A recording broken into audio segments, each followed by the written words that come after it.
Ya Allah, manfaatkan ilmu kami, ya Allah. Bismillahirrahmanirrahim. Halaman 9 ya, juz 2. La yakun aja'ana tolabuka apa doa siro tasabuban iku dadi sabab ilal ato maring paweweh minhu saking Allah fayakilu maka kidik pahmuka apa paham siro anhu saking Allah wal yakun lan becikana tolabuka apa doa siro li izharil ubudiyati ku kena ngazohirakan sifat hamba wa kiaman lan iku ngadeg dihukuki rububiyah kalawan pirang-pirang hak sifat pangeran.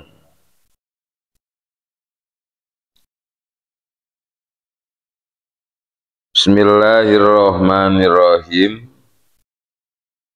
La yakun tolabuka tasabuban ilal ata'i minhu wa yakillu fahmuka anhu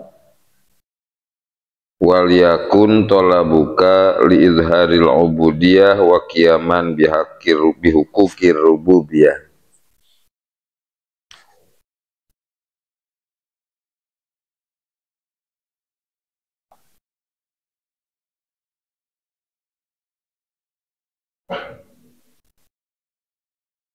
Jadi berdoa itu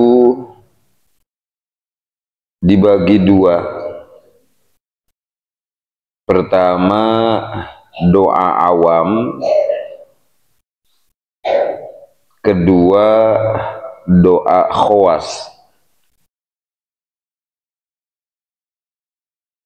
Definisi doa awam adalah lisanuhu da'in wa qalbuhu sa'ilun.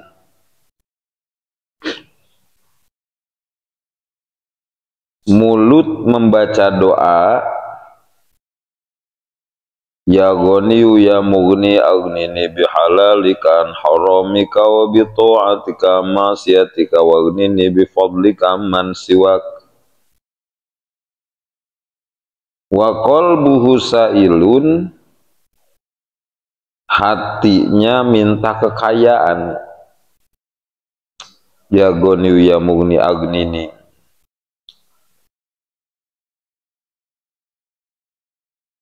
Nah, itu doa awam. Rata-rata kita dalam berdoa masih doa awam. Hati kita masih banyak pamrih.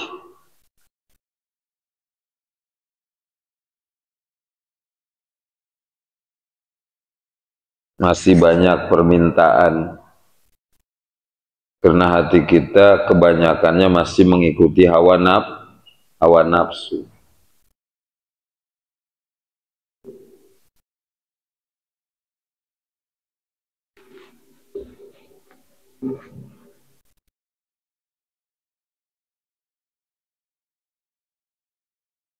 Sehingga kita mah pengennya itu doanya doa yang mengandung khasiat untuk kekayaan, naik pangkat. Pokoknya doanya doa yang seiring dengan keinginan nafsu aja pengennya kita. Kalau bangsa doa istighfar mah minta ampunan. Agak-agak males kita.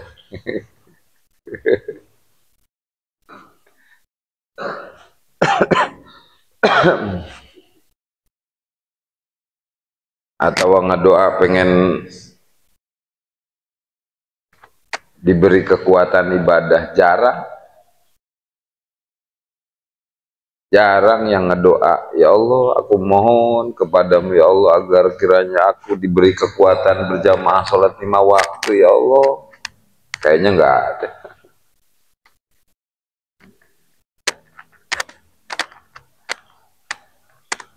Ngedoa, ya Allah aku mohon kepadamu ya Allah agar kiranya aku diberi kekuatan selalu ikut pengajian malam Selasa di Masjid Ar-Raudhah ya Allah. Kayaknya jarang yang ngedoa kayak gitu.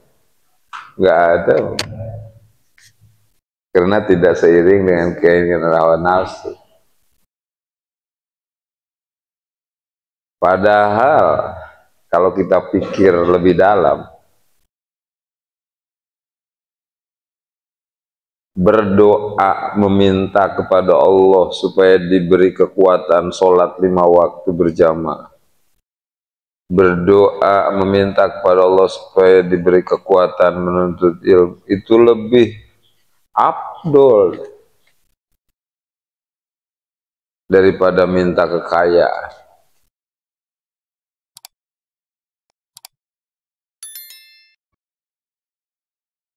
Karena dengan meminta supaya diberi kekuatan sholat, diberi kekuatan ngaji, berarti kita meminta yang bako, yang kekal, yang pahalanya akan kita ketemukan nanti sesudah mati. Sedangkan kekayaan mah fana.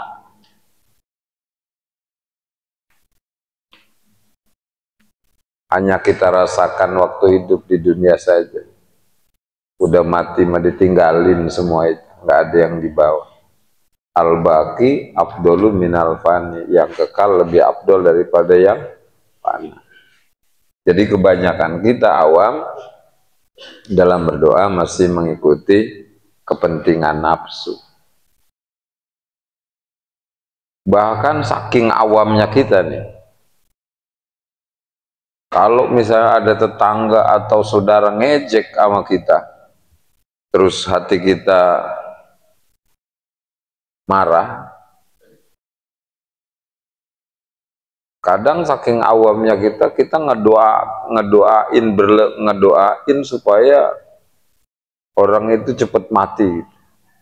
Karena ini doa yang mengikuti kepuasan nafsu yang kayak gini. Orang cuman ngejek doang, kita ngedoain supaya dia cepat mati. Boleh nggak itu Pak Ustadz kayak begitu? Nggak boleh, haram itu. Ngedoa kayak begitu itu. Melewati batas. Innallaha la yuhibbul mu'tadin. Allah tidak menyukai orang yang melewati batas. Bahkan membunuh pakai doa, hukumnya sama seperti membunuh pakai pedang. Man qatala bidu'ai, kaman qatala bisayfi. Orang yang membunuh pakai doa sama dengan membunuh pakai pedang. Membunuh pakai pedang dosa, membunuh pakai doa juga dosa. Jadi kebanyakan kita dalam berdoa itu masih mengikuti kepentingan nafsu. Makanya kita masih termasuk golongan awam. Ya, silakan. Waalaikumsalam.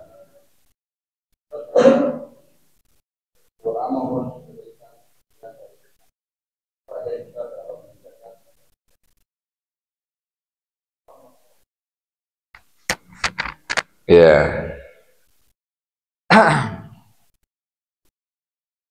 Ya, sehat itu seiring dengan keinginan nafsu.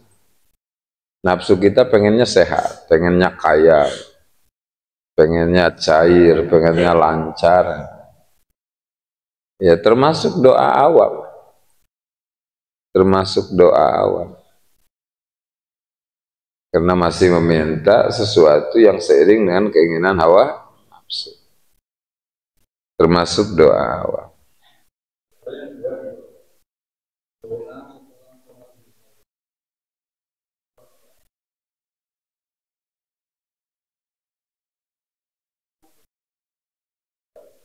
Ya. Ya, di sini yang kita bahas hatinya ya, bukan bacaannya, karena bacaannya warid dari Rasul. Doa sholat duha, Allahumma inna duha duhauka wal baha bahaukal jamal jamal. Allahumma in kana rizki fis sama, kan lafadznya kan redaksinya dari Rasul. Berarti ya Ghani ya Mughni Agnin itu kan juga dari Rasul yang sunnah dibaca setiap sehabis sholat Jumat. Jadi yang dibahas di sini bukan redaksi doanya, bukan, ya, tapi hati kitanya, gitu.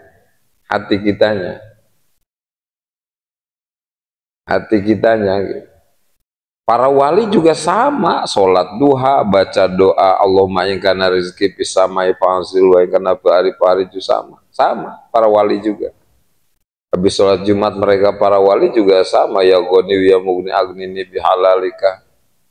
Bacaan mah sama, cuman beda hatinya dengan kita, gitu. Dimana mereka mah sudah doa khawas, lisanuhu da'in wa qalbuhu muta'abbidun. Mulutnya baca doa ya Ghani ya Mughni Aghnini bihalalika, wa qalbuhu muta'abbidun, hatinya itu udah nggak ada pamrih, hatinya itu karena ngejalanin ibadah yang diperintah oleh Allah aja, gitu. Ud'uni, berdoalah kalian kepada Allah, nyuruh supaya berdoa, berarti doa ibadah yang diperintahkan oleh Allah. Dan Rasul ngasih contoh doa sholat duha ya apa, Allahumma in kana rizki fis samai, saya baca karena itu waridai Rasul. Tapi hati sama sekali nggak ada pamrih, nggak ada, udah nggak ada ngikutin hawa nafsu, gitu. Udah nggak ngikutin kepentingan hawa nafsu. Jadi hatinya itu mau dikasih dunia, alhamdulillah, enggak juga enggak apa. Beda dengan doa awam, pokoknya mah yang bunga Gusti, dah teh.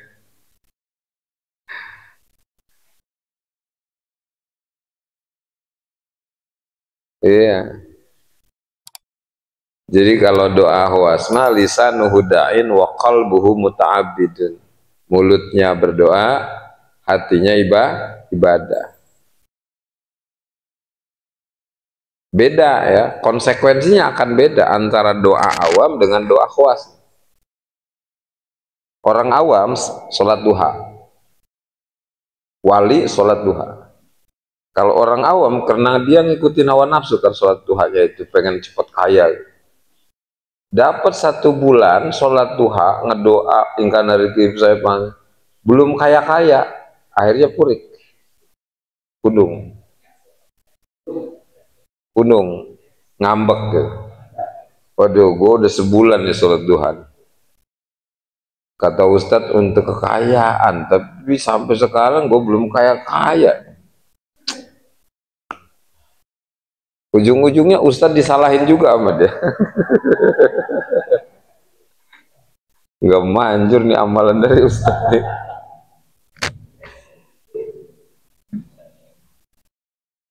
Nah, konsekuensinya akan seperti itu doa awam. Jadi nggak istiqomah dia dalam berdoa.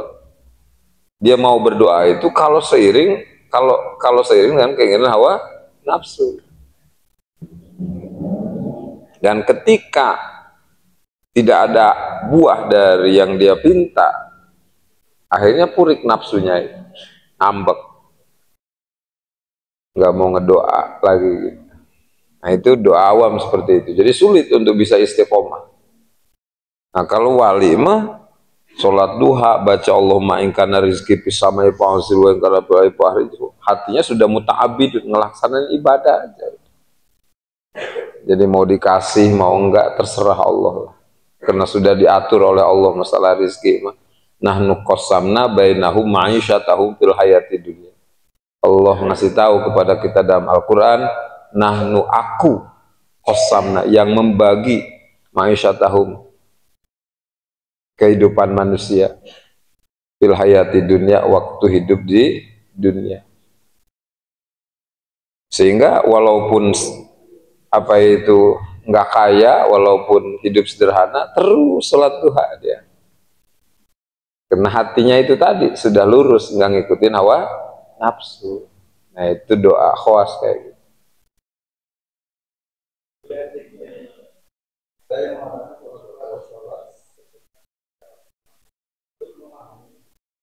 Gimana?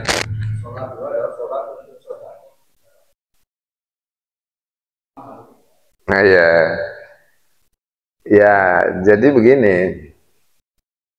sendi kita ini di dalam tubuh kita terdapat sendi-sendi yang jumlahnya sebilangan hari dalam satu tahun, yakni 360 sendi. Jadi dari mulai kepala sampai kaki ini ada sendi-sendi yang kalau di jumlah total semuanya itu terdapat 360 sendi.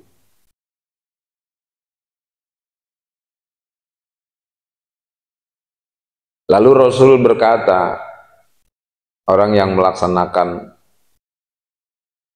sholat duha, maka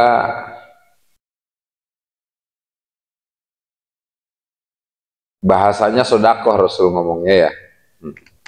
Orang yang melaksanakan sholat duha, maka berarti dia sudah sodakoh sebanyak berapa tadi? 360 sendi. As-sodakoh itu tanpaul bala. Sodakoh itu dapat menolak bala. Jadi artinya dengan melaksanakan sholat duha akan tertolak sendi kita yang berjumlah 360 sendi itu akan tertolak dari bala, dari penyakit. Ya olahraga juga kan sholat duha itu di pagi hari ya. Untuk kesehatan juga tertolak dari penyakit. Nah seperti itu pengertiannya. Silakan. Ya. Kalau buat kita awam, karena masih ngikuti kepentingan nafsu, ya kalau nggak kalau kita nggak punya kepentingan, bawaannya malas kalau buat kita mah. Jadi ya udah nggak apa, ikuti dulu kepentingan nafsu supaya dia punya keinginan gitu. Ikuti dulu aja kepentingan nafsu. Karena kita sadar bahwa kita ini masih awam gitu kan. Nggak bakalan nyampe kalau kita mau langsung ikuti khawas gitu. Nggak bakalan nyampe.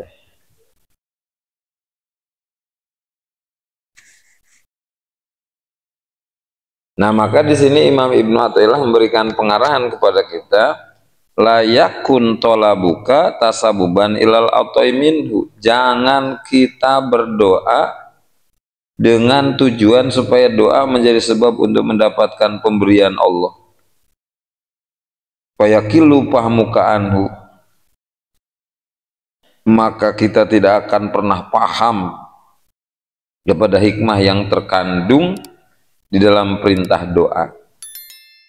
Wal yakun tolabukal izharil ubudiyah wa qiyaman bihuquqir rububiyah. Tapi berdoalah kita dengan tujuan menzahirkan sifat hamba dan melaksanakan perintah Allah. Nah ini yang kayak begini sudah doa khawas. Kalau yang tadi doa awam. Tapi tentunya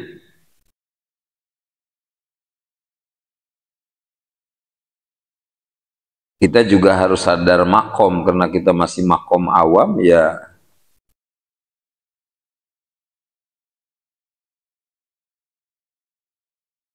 Silakan gitu kan mengikuti kepentingan nafsu. Yang penting berdoa.